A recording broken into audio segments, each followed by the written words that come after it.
Okay.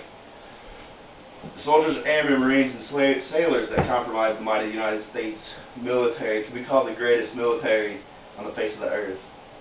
It is said that they are the best equipped, best trained, and best led soldiers in the world, but I believe a fundamental flaw in that theory is the lack of emphasis on the part of the individuals and how they approach their job.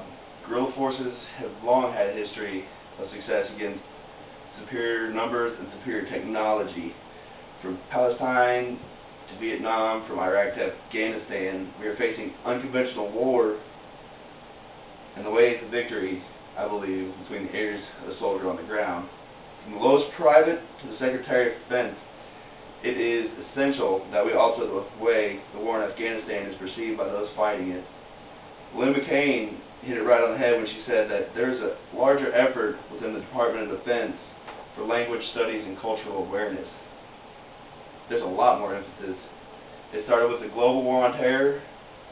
Our need for Arabic was greater than our capacity.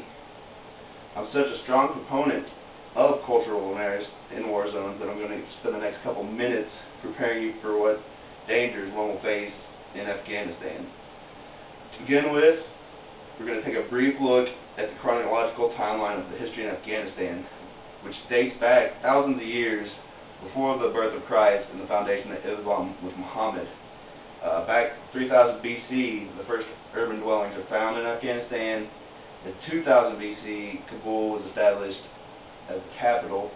And then from 500 BC to nearly 1980, just several factions invaded and conquered Afghanistan, including Alexander the Great and Genghis Khan. Since the 1700s, there's been a civil war in 1819, and then the three Anglo-Afghan wars between Britain and the naturalized Afghanis in 1839, 1878, and 1919. And then recently, 1946, Afghanistan was admitted to the United Nations.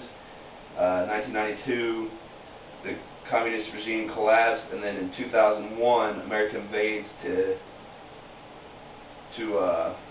overthrow the Taliban. And now that we've familiarized ourselves with Afghanistan's history and realize how much war this region has seen, let's take a quick glance at the cultural differences that pose a problem for nations. I see two main differences between our cultures and theirs, religious considerations and Afghani basis on tribal society. In dealing with religion, you have the Quran versus the Bible, Muhammad versus Jesus, Allah versus God, and that Islam, their way to salvation is through their acts, and Christianity is through grace of God. It's important to note the tribal society because the physical environment of Afghanistan separates and isolates populations. There's several different sects of Islam that follow different teachings because of the tribes. The lineage and ethnicities play a huge part in how these tribes are put together and how these people interact in Afghanistan. And then the phenotypes on how people look also draw further lines. And now that we have an understanding of history and culture, let's take a look at how a soldier can use this information to their benefit and use prior experience to educate in the accomplishment of military objectives.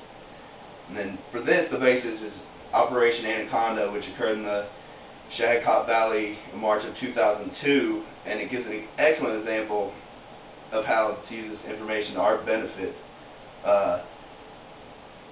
When getting ready to go in, the AFO teams, comprised of Special Forces soldiers, studied all the documents they could find from ancient readings and Russian doctrine about how the Afghanis fight.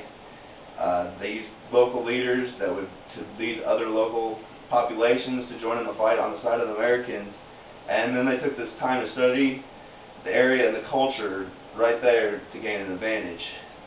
And then there's also mistakes to be learned from the Shahakot debacle when the SEAL teams made the mistake of rushing into battle. Our lessons were learned from them from not taking consideration from the cultural awareness and the cultural objectives that they could have used, which ended up in loss of life that could have been avoided.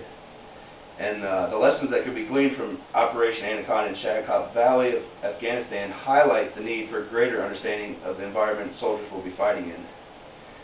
And if the soldier were to use these things I've outlined in the last few minutes to their advantage and use the time to realize that if they just study a little bit and get a better understanding, they too will have an advantage within Afghanistan. Thank you.